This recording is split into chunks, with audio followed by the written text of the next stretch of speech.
अस्सलाम वालेकुम स्टूडेंट्स। आज नेक्स्ट 5.5 है हमारा, उसमें फंक्शन आ जाते हैं। ठीक है ना। फंक्शन क्या होते हैं इसको पहले थोड़ा डिफाइन वगैरह करते फिर सॉल्व करते हैं। ठीक है ना। हमारे पास व्हाट इज फंक्शन। फंक्शन को शॉर्ट वर्ड में डिफाइन करते हैं कि A and B if A and B और नॉन एम्प्टी सेट्स, अगर आपके पास A और B क्या होते हैं नॉन एम्प्टी सेट्स हो, then F is mapping from A to B as is a function from A to B if अगर ये दो कंडीशन है सेटिस्फाई करें। पहली कंडीशन है इसका जो डोमेन है उस रिलेशन का वो A के बराबर हो, और दूसरी condition there is no repetition in first element of all order pair. First element of all order pair यानी पहले एलिमेंट में रिपीटिशन भी ना हो। ठीक है। इफ ए एंड बी आपको दो सेट्स गिवन होंगे वो दोनों नॉन एम्प्टी होने चाहिए। तो F is function from A to B यानी ए क्रॉस बी में तब फंक्शन होगा अगर उसका डोमेन उस रिलेशन का जो ए क्रॉस बी के कार्टेशियन प्रोडक्ट में से लेगा। फंक्शन तब होगा अगर उसका डोमेन ए के बराबर हो और there is no repetition in first element of all order pair, पहले में रिपीटिशन ना हो। अगर ये कंडीशन है तो फिर ये फंक्शन है। फिर उसके बाद काइंड्स ऑफ फंक्शन आ जाते हैं। फंक्शन के काइंड्स, पहला आपके पास होता है one to one function, sorry into function. पहला चलो इनटू फंक्शन। इनटू फंक्शन हमारे पास वो फंक्शन है जिसका रेंज, अब रेंज की बात करेंगे, रेंज ऑफ जो रिलेशन है वो बी के बराबर ना हो तो फिर ये इनटू होता है। ठीक है। दूसरे नंबर पर होता है onto function. Onto function वो फंक्शन है जिसका रेंज जो है वो बी के बराबर हो तो फिर ये ऑन टू होता है। ठीक है। तीसरे नंबर पर ऑन टू को हमारे पास सर्जेक्टिव फंक्शन भी कहते हैं। Surjective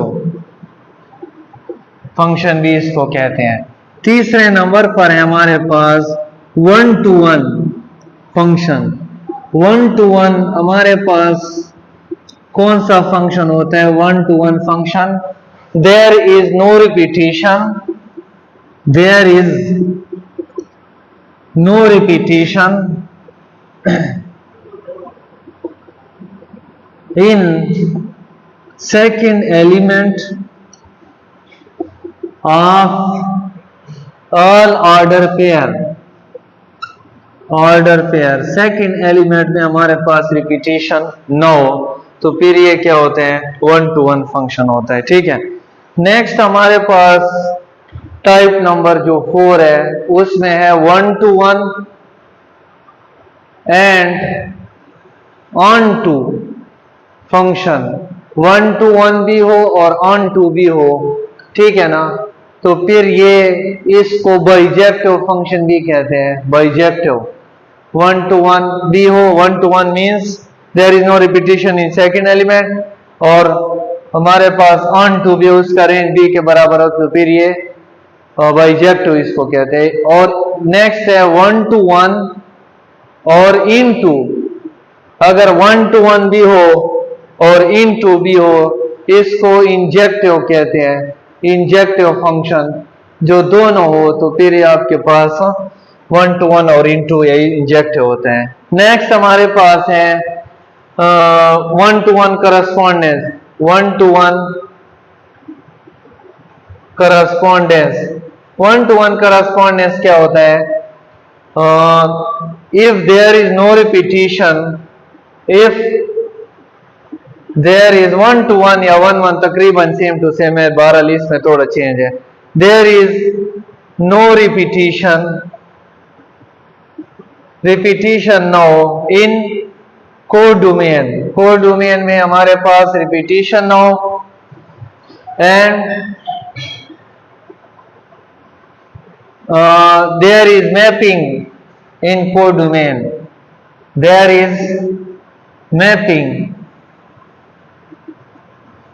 in codomain, in codomain में मैपिंग भी हो और रिपीटिशन भी ना हो तो फिर ये 1 to 1 करस्पॉन्डेंस को कहते हैं, ठीक है ना।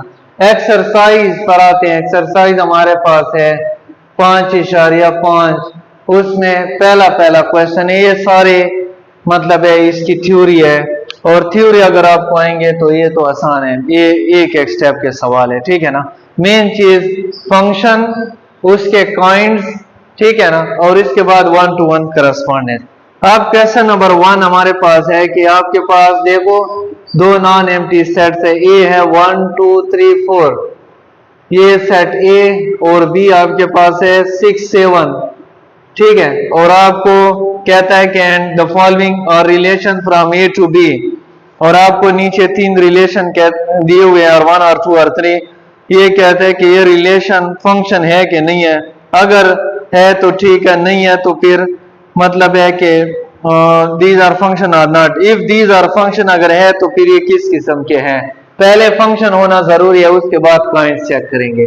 तो रिलेशन 1 को देखते हैं। रिलेशन 1 है हमारे पास 1 6 2 7 और 3 6, ये आपके पास एक रिलेशन है 1 6 2 7 3 6, ये फंक्शन है कि नहीं है। तो हम इसकी पहली कंडीशन चेक करते हैं, पहले इसका डोमेन फाइंड करते हैं, domain of R1, domain first element 1 2 3 1 2 3 which is not equal to A, ये तो ए के बराबर नहीं है, पहली कंडीशन सेटिस्फाई नहीं है, so it is not a function, ये आपके पास फंक्शन नहीं है। नेक्स्ट इसको रिलेशन लेते हैं, रिलेशन 3 लेते हैं, चलो रिलेशन 3 1 6 2 6 1 6 2 6 3 6 और 4 6, ये आपके पास दूसरा रिलेशन है। इसकी फर्स्ट कंडीशन चेक करते हैं, डोमेन ऑफ R3, इसका डोमेन है 1 2 3 4 विच इज इक्वल टू ए, देखो 1 ऑर्डर पेयर में पहले को डोमेन कहते हैं 1 2 3 4, ये ए के बराबर है, पहली कंडीशन ठीक है। दूसरी कंडीशन क्या होती है, पहले एलिमेंट में रिपीटिशन हो 1 2 3 4 नहीं है, तो इधर लिखे there is no repetition, there is no repetition in first element of all order pair, पहले एलिमेंट में रिपीटिशन भी नहीं है, ठीक है। So it is a function, ये आपके पास फंक्शन है। अब इसका काइंड चेक करते हैं, कौन सी काइंड है, तो रेंज इसकी देखते हैं, रेंज ऑफ R3, इसका रेंज है 6 6 6 6, यानी सिर्फ 6 है, which is not equal to B, इधर 6 7 है, तो रेंज बी के बराबर ना हो, सो इट इज इनटू फंक्शन, ये कौन सा फंक्शन है, इनटू। ये क्वेश्चन नंबर 1 है। नेक्स्ट क्वेश्चन नंबर 2 की तरफ जाते हैं। नेक्स्ट क्वेश्चन नंबर 2 है, क्वेश्चन नंबर 2 हमारे पास, उसमें भी आपसे कह रहा है कि विच ऑफ द फॉलोइंग, कौन से आपके पास जो फंक्शन है, लेकिन उसमें आपको एक सेट गिवन है, तो लेट सपोज हम उसको ए नाम दे देते हैं, ए बी सी डी, ये आपके पास एक सेट है। Which of the following relation on set ए, मतलब है ऑन ए का मतलब है ए क्रॉस ए से हुआ है ना, उससे जो कार्टेशियन प्रोडक्ट बना है उससे जितने रिलेशन है वो आपको 4 दे रहे हैं। कहते हैं कि इसमें से कौन से फंक्शन है, स्टेट काइंड, और फिर इसकी काइंड भी बताएं, ठीक है। तो मतलब है कि ऑन ए का मतलब है कि इसको मैंने ए का नाम दिया ना, वैसे इस तरह आपको रिलेशन दे रहा है ना, तो सेट आपको दे रहा है ना, तो इसको आपने कार्टेशियन करके उससे वो रिलेशन खुद दे रहा है आपको। मतलब कहने का ये है कि हमने जब फंक्शन इसको प्रूफ करना है तो डोमेन भी इसके अंदर चेक करना है, और जब पॉइंट चेक करनी है तो रेंज भी इसके अंदर चेक करनी है। आपके पास और सेट नहीं है, ठीक है। तो आपके पास फर्स्ट पार्ट है इसका कि आपके पास है, इसको लेट सपोज मैं R1 रिलेशन कहता हूं, कोई भी नाम दे सकते हो, ए बी और ये सी डी और ये बी डी और ये है डी बी, ये आपके पास एक रिलेशन है। अब इसमें हम चेक करते हैं कि इसकी जो दो करेक्टरिस्टिक है, यानी दो केसेस है, उस मतलब है कि चेक करते हैं इसका डोमेन, चेक करते हैं ए बी सी डी, तरतीब के साथ लिखे ए बी सी डी, तो ये तो ए के बराबर है, तो इसका मतलब है फर्स्ट कंडीशन ठीक है। Second, there is no repeat in first element में कोई रिपीटिशन नहीं है, तो ये there is no repetition in first element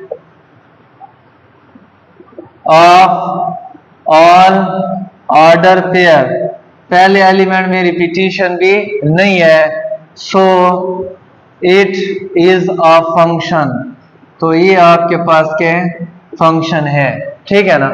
तो अब इसके पॉइंट चेक करते हैं, तो रेंज चेक करना पड़ेगा। रेंज इस रिलेशन का आपके पास कितना है, ए तरतीब के साथ बी डी डी बी, यानी बी डी है, ठीक है, which is not equal to A, क्योंकि मतलब ऑन सेट ए है तो रेंज भी इसके अंदर देखना है आपने, तो ये उसके बराबर नहीं है, ना हो तो इट इज कौन सा होता है, इनटू फंक्शन, जब बराबर होगा तो ऑन टू और बराबर नहीं होगा तो इनटू, तो ये आपके पास इनटू फंक्शन है। नेक्स्ट इसमें लास्ट फोर्थ पार्ट करते हैं, बाकी प्रोसेस सबका तकरीबन एक है, ठीक है ना। आपके पास है B A, fourth part sorry, A B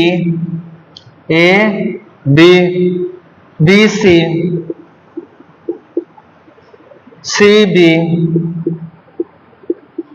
और आपके पास है डी ए, ये आपके पास एक रिलेशन है, ए बी सी बी और D A.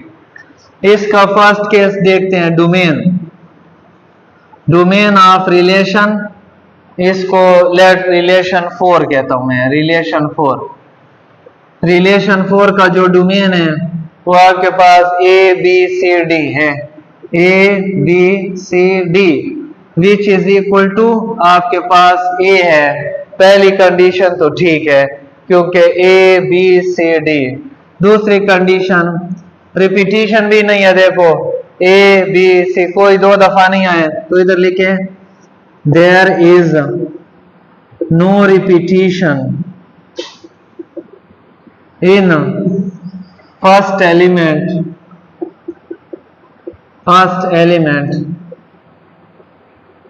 Of all order pair, पहले एलिमेंट में रिपीटिशन नहीं है, so it is a function, तो ये आपके पास फंक्शन है, ठीक है। फर्स्ट एलिमेंट रिपीटिशन नहीं है तो ये आपके पास फंक्शन है। अब इसका रेंज चेक करते हैं, रेंज ऑफ R4, रेंज इसका देखते हैं, देखो second element B C A B C, यानी ए बी और सी है, तरतीब से अगर इसको देखा जाए तो आप यहाँ ए बी डबल आया हुआ है और C, which is not equal to A, so it is also into, तो ये भी आपके पास इनटू फंक्शन है, तो ये इसका आंसर है।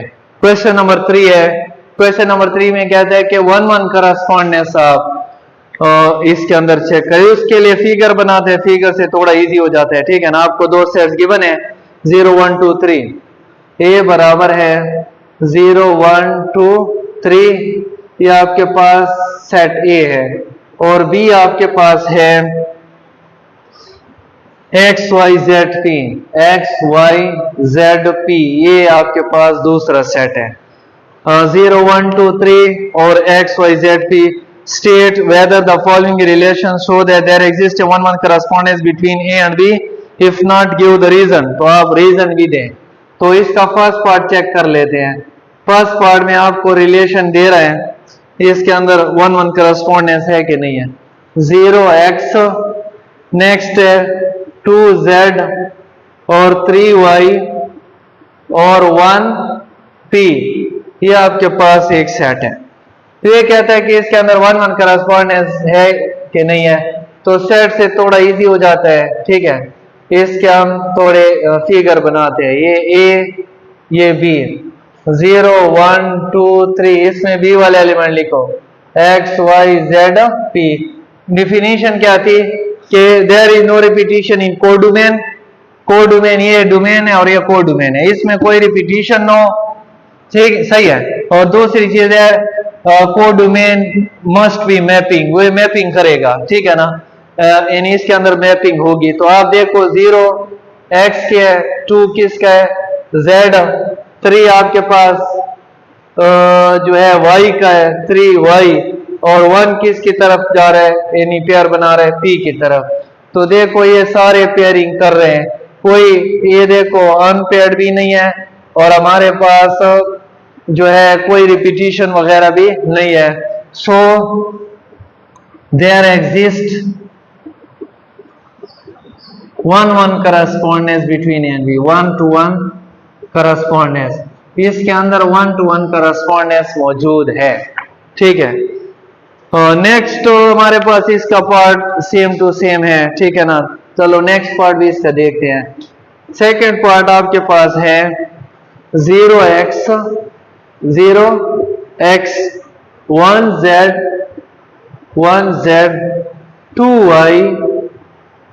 2y और 3z, ये आपके पास दूसरा रिलेशन है। फिगर से इसको समझते हैं, ये a है और इसको लेट सपोज b कहते हैं। a के कोऑर्डिनेट्स आपके पास है 0 1 2 3 और x y z p। तो 0x की तरफ 1 z 2 y और 3 भी आपके पास z है। तो ये आपके पास 1 1 करस्पॉन्डेंस नहीं है, कोडोमेन पेयरिंग भी नहीं कर रहा है और मतलब इसके अंदर रिपीटिशन भी है। So there exist no 1 to 1 correspondence, ठीक है। इसके अंदर कोई 1 to 1 करस्पॉन्डेंस नहीं है, बिकॉज इसकी रीजन देते हैं, because p belongs to b, ठीक है ना, इज अनपेयर्ड। ये क्या है, ये जोड़ा नहीं बना रहे हैं, ये अनपेयर्ड है, p belongs to b। And also, और दूसरी रीजन भी है, z इज रिपीटेड। z जो है वो क्या है, रिपीटेड भी है। तो इसके अंदर 1 1 करस्पॉन्डेंस नहीं है। Question number 4 same to same है, सिर्फ आपके पास सेट चेंज है। तो आप ट्राई कर ले। क्वेश्चन नंबर 5 की तरफ जाते हैं। नेक्स्ट क्वेश्चन नंबर 5 है। 5 में हमारे पास दो सेट्स की बने, कंसेप्चुअल क्वेश्चन इंपॉर्टेंट भी है। क्वेश्चन नंबर 5 बार बार वही चीजें रिपीट हो रही है। x बराबर है 1 2 3 4, 1 2 3 4, ये x है और y आपके पास गिवन है 5 6 7 8, 5 6 7 8, ये आपके पास दो सेट्स है। तो फर्स्ट में कहता है कि क्या फाइंड करो, a function from x to y, एक फंक्शन फाइंड करो from x to y, x से y तक एक फंक्शन आप फाइंड करें, ठीक है। तो मतलब आपने खुद फाइंड करना है। x टू y की बात करता है तो हम x क्रॉस y लगाएंगे। x के 1 2 3 4 और y के आपके पास है y 5 6 7 8, 5 6 7 8, ये आपके पास y है। तो इसके 4 4 16 पेयर्स बनेंगे, ठीक है ना, क्योंकि पहले हमने फार्मूला पढ़ा है 5.4 में। 1 5 1 6 1 7 1 8 2 5 2 6 2 7 2 8 3 5 3 6 3 7 और 3 8 4 1 4 5 सॉरी 4 6 4 7 और 4 8 ये आपके पास पेयर्स बन गए। Function from x to y, हम एक रिलेशन लेते हैं, ठीक है ना, जो x से y तक फंक्शन हो। तो मैं इसमें कोई ऑर्डर पेयर उठा देता हूँ 1 5, कोई रिलेशन तो इससे बहुत ज्यादा है ना। फिर आपके पास 2 6, सीधा मैंने x को रखना है क्योंकि डोमेन x के बराबर हो, ठीक है ना। 1 6 2 6 3 7 और 4 8, ये आपके पास रिलेशन है, ठीक है ना। तो इसका डोमेन आप देखो चेक कर ले, 1 2 3 4 इसके बराबर है और इसमें कोई रिपीटिशन नहीं है। तो देखो ये आपके पास फर्स्ट का आंसर है, function from x to y। दूसरे में कहता है कि 1 1 function from x to y, second part इसका है a 1 to 1 function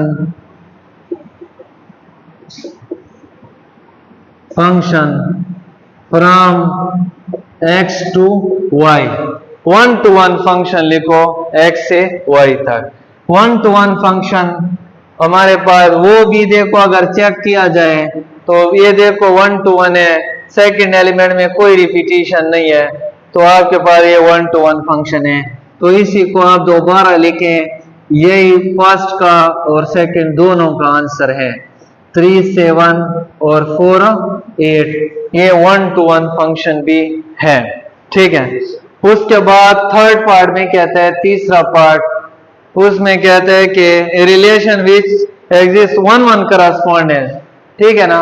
1 to 1 correspondence, 1 to 1 correspondence between x and y, 1 1 correspondence इसके अंदर मौजूद हो। तो देखो इसी रिलेशन को हम चेक कर लेते हैं। ये रिलेशन आपको दिया हुआ है, ये फंक्शन भी है 1 5 2 6 3 7 और 4 8। तो ये 1 1 करस्पॉन्डेंस इसके अंदर फिगर से चेक कर लेते हैं, बिल्कुल x है, y इसमें है 1 2 3 4 5 6 7 8, 1 5 के साथ 2 6 के साथ 3 7 के साथ 4 8 के साथ बना रहे हैं। तो ये थर्ड का आंसर भी यही है, ठीक है ना। नेक्स्ट तो हमारे पास जो पार्ट है, ये function from y to x, तो आपने y क्रॉस i फिर करना है, उसके बाद फिर आपने प्रॉपर्टीज ऑफ जो आपके पास फंक्शन है वो लगाकर आपने चेक करना है कि ये फंक्शन है कि नहीं है, वो आपको ट्राई कर ले फिर, ठीक है ना। क्वेश्चन नंबर 6 है, लास्ट क्वेश्चन इस वीडियो का। हमारे पास a बराबर है 1 2 3 4, 1 2 3, ये आपके पास सेट है। चेक वेदर ये फंक्शन आने, आपने पहले शो करना है कि ये फंक्शन है किसके ऊपर, a के ऊपर, यानी a के मतलब है कि हमने a क्रॉस a में से ये रिलेशन दे रहे हैं कि ये फंक्शन है कि नहीं है। फिर in each case indicate range, फिर ये कहता है इसका क्या फाइंड करो, रेंज भी मालूम करो दूसरे में, और फिर आपने बताना है कि कौन से इसमें ऑन टू है, तो ऑन टू भी बताने हैं। तो आप फर्स्ट रिलेशन को चेक कर लेते हैं। पहला आपके पास रिलेशन है, इसमें हमारे पास लिखा हुआ है 1 5 2 3 3 3 4 2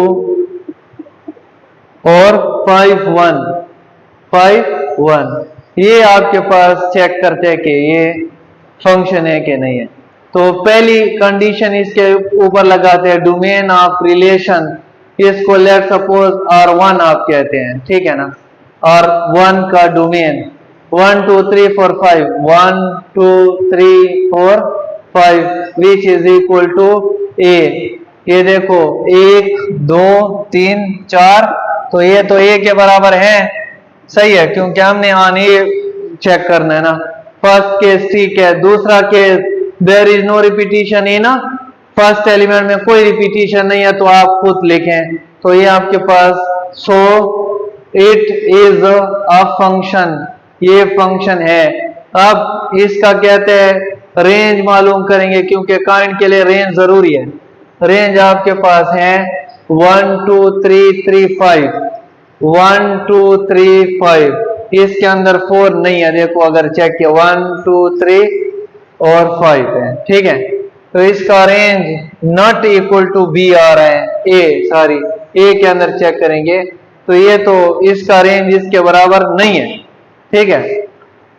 इसमें 1 2 3 4 5 भी लिख ले, 5 भी है, 1 2 3 4 5, तो ये तो इसके बराबर नहीं है।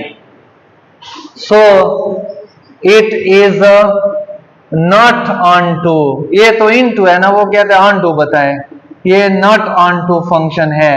मतलब है कि वो कहता है कि पहले तो फंक्शन बताया, हमने फंक्शन क्लियर कर लिया है, ठीक है, उसके बाद हमने रेंज भी मालूम किया, फिर कहते हैं ऑन टू है कि नहीं है, नहीं है, ये ऑन टू नहीं है, इसका रेंज ए के बराबर नहीं है, तो ये इन टू है, तो ऑन टू नहीं है ना। तो यही हमारे पास इसका आंसर है। इसके अलावा और रिलेशन भी तो आपको गिवन है, वो आपको ट्राई कर लें। तो 5.5 एंड है और चैप्टर नंबर 5 खत्म हो गया।